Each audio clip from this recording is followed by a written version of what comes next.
Janet, we have to learn a lot about Ruth Asawa, right? I'm so excited that this exhibition is being presented in Bilbao. And so, what do you want to show about her?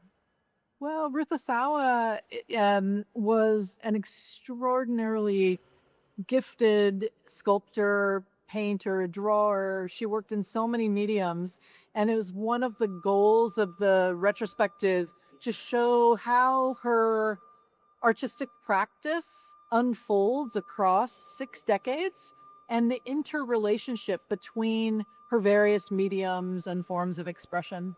And why did it take so much time to be rediscovered?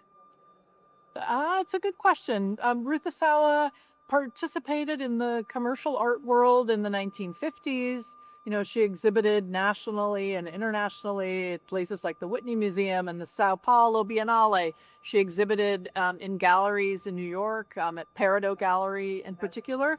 But then, living in San Francisco, she retreated from the commercial art world in the 1960s as her priorities really shifted toward her family, her own practice, and teaching art in public schools. She was a very active volunteer and really fueled artistic programs in elementary schools for children. She was a low-profile artist, no? She was low profile. She was very, very prolific and active, but also somewhat under the radar by her own choosing. Do we have an idea about the how large is the corpus of her work? How large is the corpus of her work? She was prolific, but in terms of actual numbers, it would be hard to say. I mean, she drew prolifically. She drew almost every single day. So there are hundreds of sketchbooks that she filled with her drawings. She was making sculptures actively out of wire from the late 1940s until around 2000.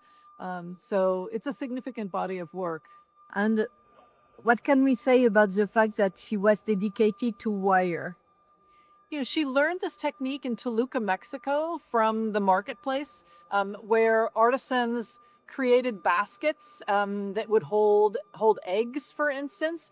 And once she learned this technique, she really took to it. She loved it. She loved the potential of looped wire to create sculpture, the transparency, the potential for endless formal experimentation. It was just a medium she absolutely loved. And there are two kinds of wires, in fact. Wire works. Yeah, I mean, she used many different types of wire, and she also had two main approaches. One was the looping wire that she would then create multi-lobed forms that she would hang from the ceiling. In the 1960s, she also started working with a different technique, which was tied wire, where she would start from either a bundle of wire or a spool and start in the center to create forms that were very inspired by nature. So start with a petal shape or a star, and then move outward in these branch-like forms that resemble, trees or bushes or pine needles, for instance. But she spoke about her work not as craft, but about like art, right? Yeah, she was actually in an exhibition in 1954 called Four Artist Craftsmen, and it was all women. It was called Craftsmen, and it didn't really matter to her. I mean, she certainly took her work seriously, but she also actively embraced craft techniques. Like the basket making would have been considered craft in Mexico. She used a kind of bread dough that she and her kids used to make Christmas ornaments for instance, but then that ended up becoming a serious material for public sculpture when she cast it into bronze. So there was a fluidity between